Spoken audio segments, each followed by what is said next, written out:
Hey everybody, it's Merkel, and today I'm going to show you how to do the One Night in Karazhan, or the Nightbane run. The exact path you have to take.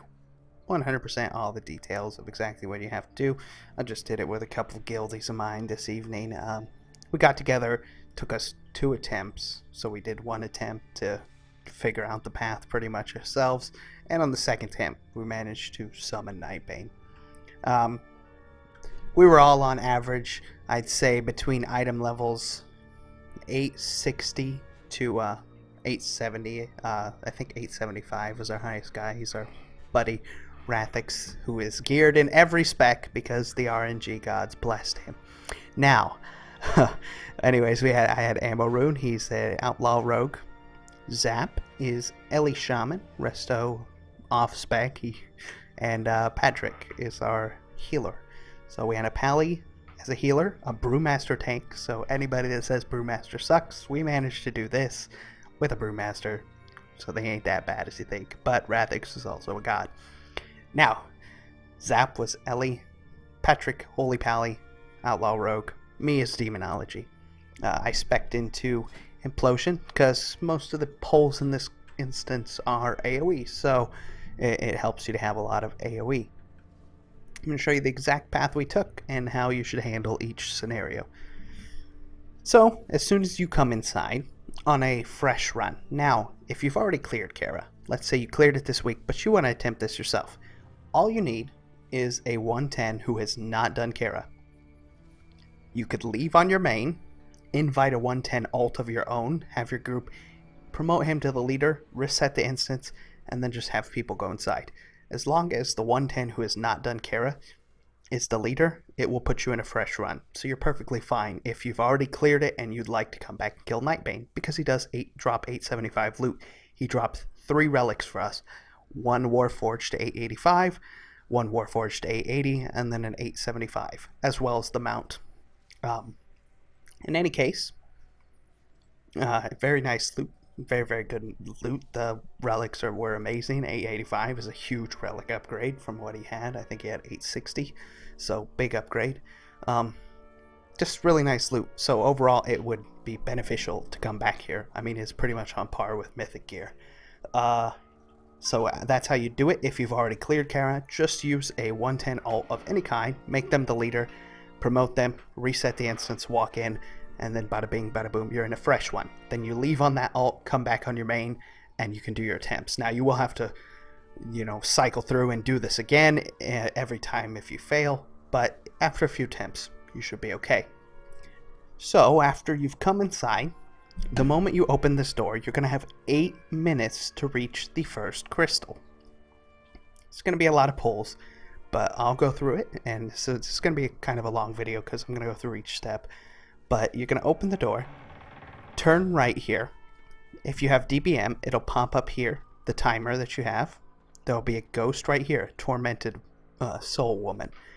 Go ahead and drag her, and just have the tank get aggro on her. He's going to be running around, running up here. Make sure to interrupt her because she'll cast a fear. Just cleave her down as the tank's running. Tank's going to come up this way, and then he's going to come in here. Aggro any mobs that are available. So he pulled this entire top balcony. He was grabbing everything all the way to the end here. Then we started AoEing him down about right here. As they were almost dead, he jumps down here, came to this balcony, grabs every single mob, running to the end of this, and then finally, here we go. He's pulled every single mob to this point. We start cleaving him down, and he's backpedaling his way towards the mob, so he's not getting hit too much. Make sure to interrupt them. They do Pennies from Heaven, which is their biggest damage dealer, and as he's dragging them here, somebody can come start the event. So it's going to start your opera event. If you're doing it this week, it was currently the Westfall story, but it rotates, so it might not be the Westfall story when you do this. you go ahead and use hero, burn this down as fast as possible, because by the next time you use hero, it'll be ready and available again. Kill the mobs as they're coming in here because you want to start the event as soon as possible. It's about a minute and a half of RP, so just start it while you're cleaving down the mobs. Saves you some time. After they've died, go ahead and come out here. Grab every mob that is in your path. Now as you see, there's one little crew member who didn't aggro. Just in case he attacks me. He's probably going to. But, okay. Grab all the mobs while hugging this wall. As you see, he patrols. That's why we didn't get him the first time. And that's why he's currently alive. So, grab every mob that aggroes while you're hugging this wall. These guys are going to put light on the ground. If you have any range dealers in your group, go ahead and stand in that light because it makes you do more DPS. Grab them all into this room. Cleave them down as soon as possible. Like I said, they're going to be spawning lights, which your tank should try to get the ads out of, and you should try to stand in. You'll do more DPS, burn these ads down extremely fast. After you finish that, you're going to use invisibility pots. So any invis pot works because you only need it for a short amount, but the ads in this room do tons of AoE damage, and it's just best if you can avoid them. I mean, you could stun lock them and kill them if you want, but it's an annoying pull, so there's really no difficulty in if you just skip them like this. I'm going to drink the pot. We're going to go right past them. Da, da, da, da, da.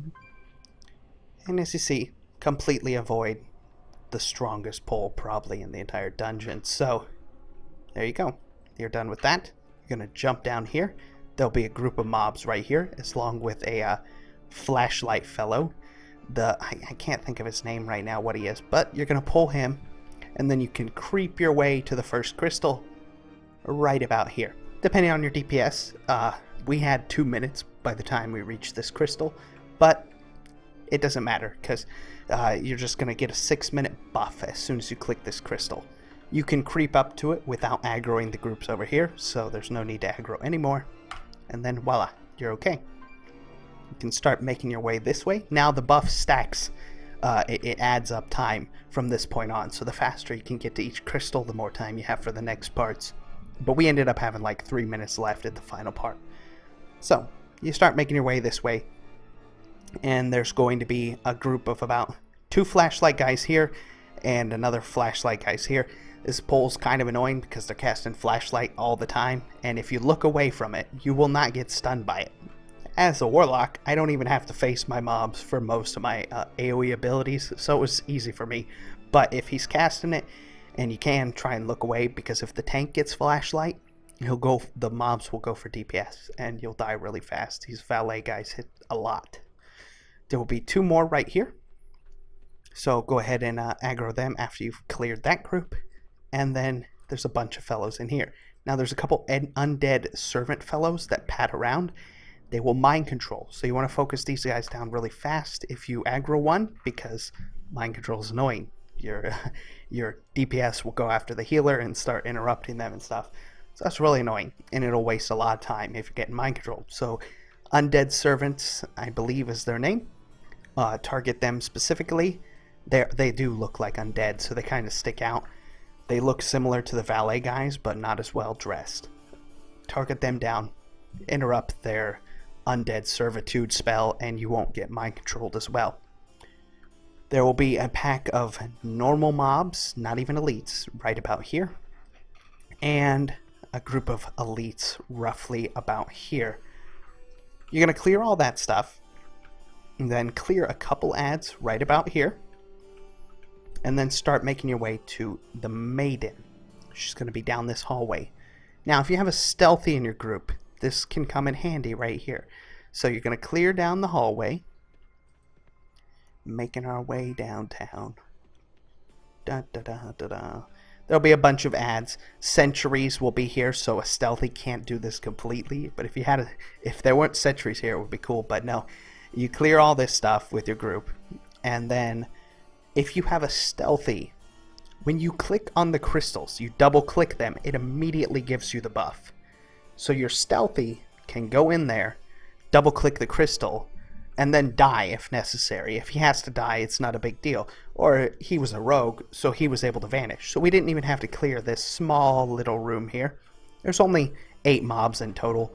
You can see 2 on the side there, and then 2 on each side down there. So 8 mobs total. It's not that much longer, but it's a little bit of time saved. And this whole point is trying to save your time and add it up as much as possible so you have more time at the end.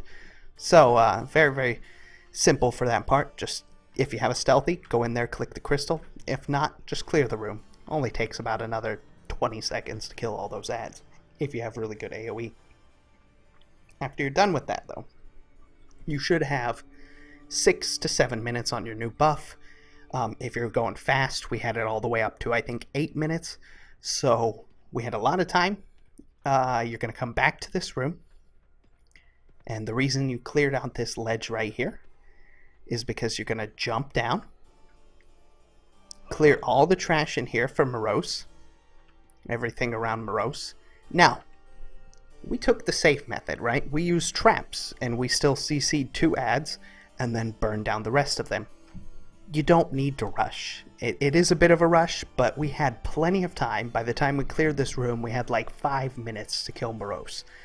There's absolutely no need to rush and potentially wipe. You're better off CCing the ads, unless you think your cleave is massive and you want to go for it. We CC'd and we killed Moroes, still had like 2 or 3 minutes on the crystal left, and then we took the crystal behind him. Now you have no choice to kill Moroes, because he's also going to drop a set of rusty keys at his feet. Click those. It's a very important step. If you don't do that, you're going to get stuck. So after you kill Moroes, click the keys, and then you're going to get the crystal. Now, if you used a stealthy to get the second crystal, right? You use the stealthy to get the second crystal. Have him click every crystal from this point. Because if you're not in a certain distance of the person that clicked the crystal, you won't get the stacking buff. It'll be a stacking buff. Your stealthy who clicked the crystal all by himself will have 2 stacks, but you'll still be at the remaining 1 because you were only close to the first crystal being clicked. So if your stealthy clicked it, have him click them all from this point. So he'll have 3 stacks at this point, and you're going to come this way, going around out here. There'll be a small pack of non-elites as well as 1 big mana guy, like a mana, the same mana fellows that are in this room. Hug this wall here, and then come down. We were at about, I think, 7 minutes again on our buff at this point, so we had a lot of time. Jump through here. And then you need to take this path. You're going to go through here and get all this stuff. So you come in here.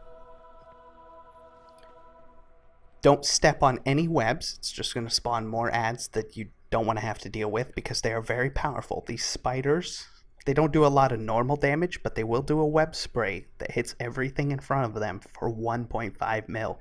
So if you're the tank, face these guys away and use a lot of damage mitigation because they hit like a truck. So keep going this way. There will be about 2 of them right here, along with 1 purple Arathis guy. The Arathis guy is completely pathetic. You don't even really need to worry about those. Just cleave them down, but focus mostly on the spiders, the specific spiders, Cold Mist Widow, because they hit a lot. You're then going to come up this way. There will be a web right here. So you're going to spawn 1 little one. These got about half the HP of the normal spider, but they still do the web spray that hits for 1.5 mil. So don't aggro any more than you have to. Go ahead and pull that guy, kill him. Then this room will contain about 9 spiders total, I think is the amount.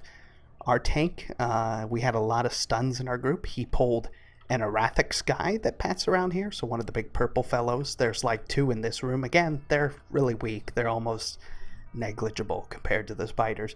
So he pulled that along with 3 spiders right here. We AoE'd them down as quickly as we could with stuns. And then there's 3 over here, and I think 2 over here. So he pulled all 5, not recommended. Rathix is a little crazy, but we had a lot of stuns, and he ended up dying, but we managed to kill them all really, really quickly, so it wasn't a big deal. He got one shot because the web sprays hit for 1.5 mil each, and all 5 of these spiders web sprayed him at the same time. So, not recommended again, but you do however you feel like pulling. So he pulled all 5 of them, and then we walked down here. Don't touch any of the webs. And then there's one web right here we touched. A spider came down, he aggroed it, killed it. And then we had our stealthy again because he had 3 stacks of the debuff while we were only at 2 now because we were close to the Moroes crystal when it was touched, but we weren't close for the original one near Maiden. So if he has 3 stacks and everybody else doesn't, have him touch it. Again, if he dies, it doesn't matter. He keeps his stacks even through death. So he'll have 4 stacks at this point. Then you creep around here. Don't touch any of the webs. Have your whole group teleport back. Now you're going to have to deal with some ghosts. These ghosts, the terror one, there's 2 types. You don't need to deal with the, I think the soul shrieker is the crying one, and the other one just does a leeching ability. So we were focusing down the soul screechers because they do a fear, like terrifying roar, I think is the name of it. Interrupt that as much as possible. Focus them down. But Rathix was just dragging every single one of the screechers with him. Our buff was at around 7 minutes at this point. We kept clearing up here. I think there's another screeching, crying one here, so kill her real quick. He was dragging again. The healing one's with him. Out here, there's another screecher along with a healing one. Avoid the healing one. Focus the screecher because the healing one only heals itself, so it wasn't that big of a deal. And they don't heal for a lot either. Then here there was 2 healing ones. We went ahead and cleaved down all the ones that we had drug up to this point that hadn't already died as we were moving. I think we had 2 here that were in the room. The other ones had already died. So we killed those guys. He was moving up this way. There's another... there was not one here, I don't think. Then up this way. There's one more screecher, I believe it was. So we killed that. Then you go into this room. There will be 2 of these guys. Damage golem, but you only need to pull the left one. We burned it down really quick. He went and aggroed this big fellow over here. I can't think of what his name is, but he only has 20 million health. He's not that strong. He just uses one ability that will separate you from your body and silence you. You have to go touch your body and you will be removed from the silence. But we cleaved down both the damage golem and the big fellow here at the same time, and it was fine. After that, we stopped right here. We pulled the 2 first ones right here and here. There's 2 packs of these big mana guys. The mana guys do massive AoE. But we pulled 2 packs, brought them back, and healer had to pop a couple cooldowns because they do massive AoE. So we zerged them down real fast, and then we decided we were going to take it easy because we had like 5 minutes on our buff at this time. The curator dies really fast. It wasn't a big deal that we rushed. So we pulled one group, hid right here, and it came to us. And then we pulled the final group that was right here. Hit again, and they came to us. We killed them, pulled the curator. Your hero will be ready again at this point. You hero on Moroes for the trash, like when Moroes has his ads up. I'm sorry if I think I mentioned it, but if I forgot, you hero on Moroes after heroing on the opera event. So Moroes will die really fast. Then you're going to hero again finally at this point when curator goes into evocation, because curator takes 100% more damage during his evocation. He's going to spawn a bunch of little ads. If you're not familiar with the fight, your range should burn these ads down, and when he goes evo, you pop hero, and if you got really good DPS, he'll die in 1 phase. Then if your stealthy was the one taking the crystals, he'll be at 4 stacks. He's going to touch the final crystal that drops off of curator. And at this point, he's going to get a buff called Medivh's Presence. He wants to talk to you. So you're going to run back. This is the leisure part. There's no rush, really. Just take your time. You got 5 minutes to get to the entrance, pretty much. So again, not a real big rush. Just take your time walking back. As such, just jump off the edges here. Like this.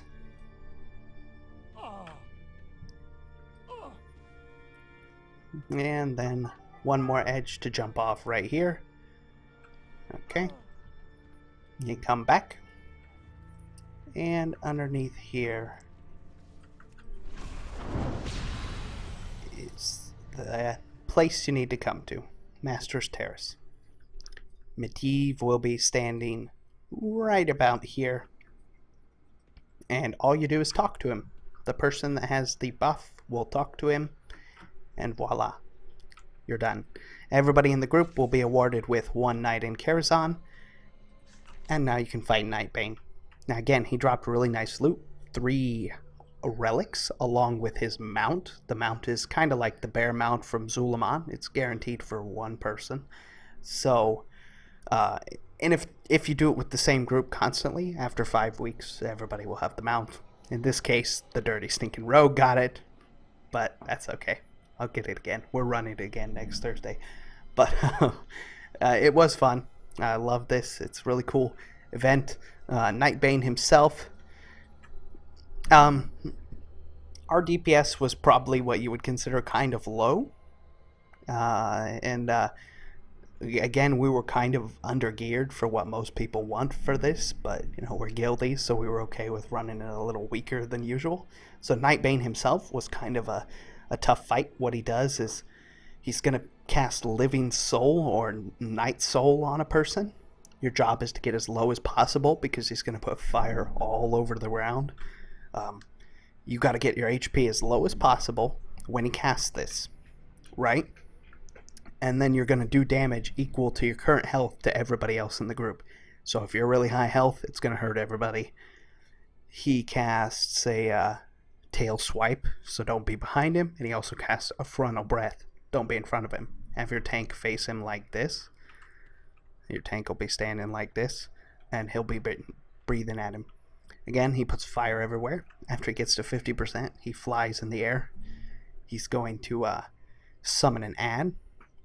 You gotta burn down this ad as fast as possible. Kill it. After it's dead, he's going to come down. Again, he'll be putting fire everywhere throughout this entire time. He's going to come back down and he's going to do the same stuff he did the first phase. He also puts a ticking dot on somebody. If you dispel it, it summons skeletons, but if you leave it tick, it does like 400k every 5 seconds or so. We just let it tick. There's no point in dispelling it and summoning more mobs. He's going to come back down and he's going to do all those same abilities. Fire patches, Living Soul.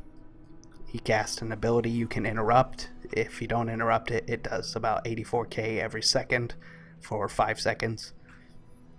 Again, if you rotate, the rogue and our tank both interrupted it. He never cast it. But he does all these same abilities while casting a fear, so you'll end up in fire occasionally. Overall, really fun fight. He had 140 million health. The ad he summons is 70 million health. So 210 million health you have to burn through. Now, the way we did it, because our DPS, like I said, was kind of low. I think we were pulling... our rogue was doing about 380. I was around 390. And our shaman was around 350. And I guess that would be considered low for probably the recommended for this. But Zap's off-spec is healing.